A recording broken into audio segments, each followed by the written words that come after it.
The first book of Moses, called Genesis, chapter 6. And it came to pass, when men began to multiply on the face of the earth, and daughters were born unto them, that the sons of God saw the daughters of men that they were fair, and they took them wives of all which they chose. And the Lord said, My spirit shall not always strive with man, for that he also is flesh. Yet his days shall be 120 years. There were giants in the earth in those days, and also after that, when the sons of God came in unto the daughters of men, and they bare children to them, the same became mighty men, which were of old, men of renown. And God saw that the wickedness of man was great in the earth, and that every imagination of the thoughts of his heart was only evil continually. And it repented the Lord that he had made man on the earth, and it grieved him at his heart. And the Lord said, I will destroy man whom I have created from the face of the earth, both man and beast, and the creeping thing, and the fowls of the air, for it repenteth me that I have made them. But Noah found grace in the eyes of the Lord. These are the generations of Noah. Noah was a just man, and perfect in his generations, and Noah walked with God. And Noah begat 3 sons, Shem, Ham, and Japheth. The earth also was corrupt before God, and the earth was filled with violence.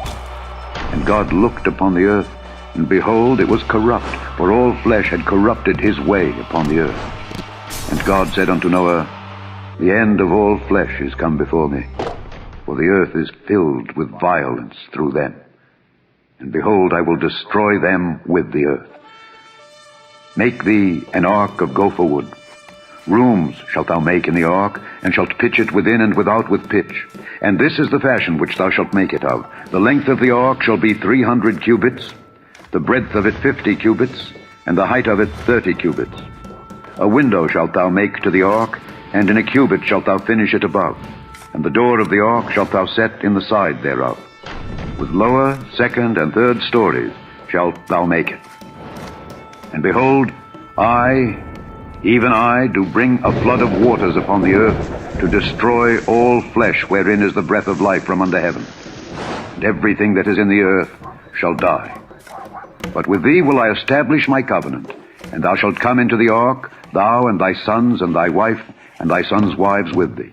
And of every living thing of all flesh, 2 of every sort shalt thou bring into the ark, to keep them alive with thee. They shall be male and female. Of fowls after their kind, and of cattle after their kind, of every creeping thing of the earth after his kind, 2 of every sort shall come unto thee, to keep them alive. And take thou unto thee of all food that is eaten, and thou shalt gather it to thee. And it shall be for food for thee and for them. Thus did Noah. According to all that God commanded him, so did he. Chapter 7. And the Lord said unto Noah, Come thou and all thy house into the ark, for thee have I seen righteous before me in this generation. Of every clean beast thou shalt take to thee by 7s the male and his female, and of beasts that are not clean by 2 the male and his female.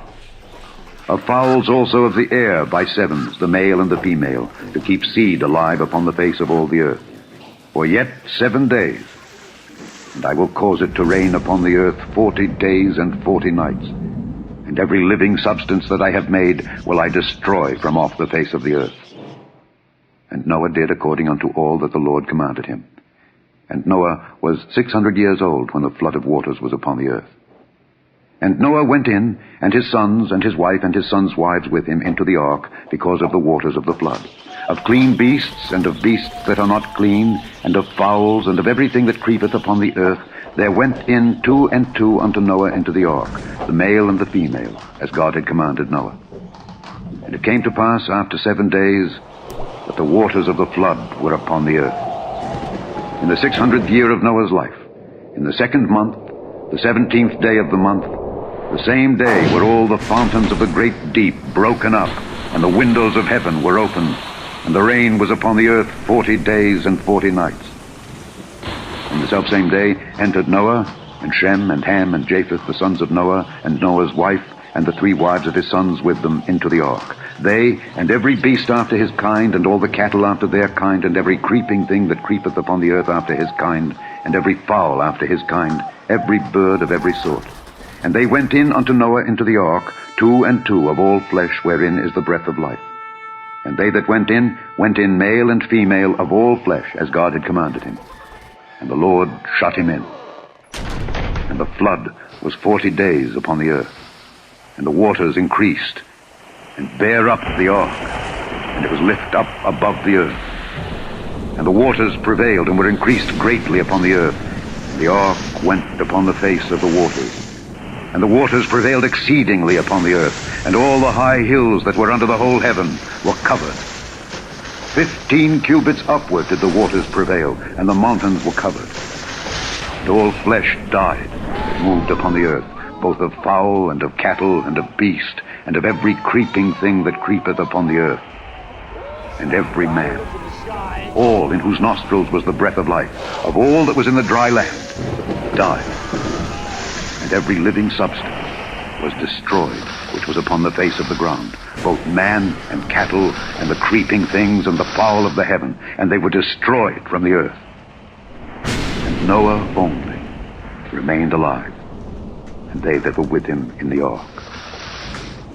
And the waters prevailed upon the earth 150 days. Chapter 8. And God remembered Noah and every living thing, and all the cattle that was with him in the ark.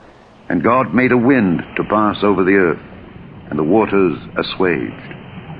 And the fountains also of the deep and the windows of heaven were stopped, and the rain from heaven was restrained. And the waters returned from off the earth continually. And after the end of the 150 days, the waters were abated. And the ark rested in the 7th month, on the 17th day of the month, upon the mountains of Ararat. And the waters decreased continually until the 10th month. In the 10th month, on the 1st day of the month, were the tops of the mountains seen. And it came to pass at the end of 40 days that Noah opened the window of the ark which he had made, and he sent forth a raven, which went forth to and fro until the waters were dried up from off the earth. Also he sent forth a dove from him to see if the waters were abated from off the face of the ground. But the dove found no rest for the sole of her foot, and she returned unto him into the ark, for the waters were on the face of the whole earth. Then he put forth his hand, and took her, and pulled her in unto him into the ark. And he stayed yet other 7 days, and again he sent forth the dove out of the ark. And the dove came in to him in the evening, and lo, in her mouth was an olive leaf plucked off. So Noah knew that the waters were abated from off the earth. And he stayed yet other 7 days, and sent forth the dove, which returned not again unto him any more. And it came to pass in the 601st year, in the 1st month, the 1st day of the month, the waters were dried up from off the earth. And Noah removed the covering of the ark, and looked, and behold, the face of the ground was dry. And in the 2nd month, on the 27th day of the month, was the earth dried. And God spake unto Noah, saying, Go forth of the ark, thou, and thy wife, and thy sons wives with thee. Bring forth with thee every living thing that is with thee of all flesh, both of fowl and of cattle, and of every creeping thing that creepeth upon the earth, that they may breed abundantly in the earth, and be fruitful and multiply upon the earth. And Noah went forth, and his sons, and his wife, and his sons' wives with him. Every beast, every creeping thing, and every fowl, and whatsoever creepeth upon the earth after their kinds, went forth out of the ark. And Noah builded an altar unto the Lord, and took of every clean beast, and of every clean fowl, and offered burnt offerings on the altar. And the Lord smelled a sweet savor. And the Lord said in his heart, I will not again curse the ground any more for man's sake. For the imagination of man's heart is evil from his youth. Neither will I again smite any more everything living, as I have done. While the earth remaineth, seed time and harvest, and cold and heat, and summer and winter, and day and night shall not cease. Chapter 9. I do set my bow in the cloud, and it shall be for a token of a covenant between me and the earth. And it shall come to pass, when I bring a cloud over the earth, that the bow shall be seen in the cloud. And I will remember my covenant, which is between me and you and every living creature of all flesh. And the waters shall no more become a flood to destroy all flesh. The second epistle general of Peter, chapter 3. The Lord is not slack concerning his promise, as some men count slackness, but is long-suffering to usward, not willing that any should perish, but that all should come to repentance. But the day of the Lord will come as a thief in the night, in the which the heavens shall pass away with a great noise, and the elements shall melt with fervent heat, the earth also, and the works that are therein shall be burned up.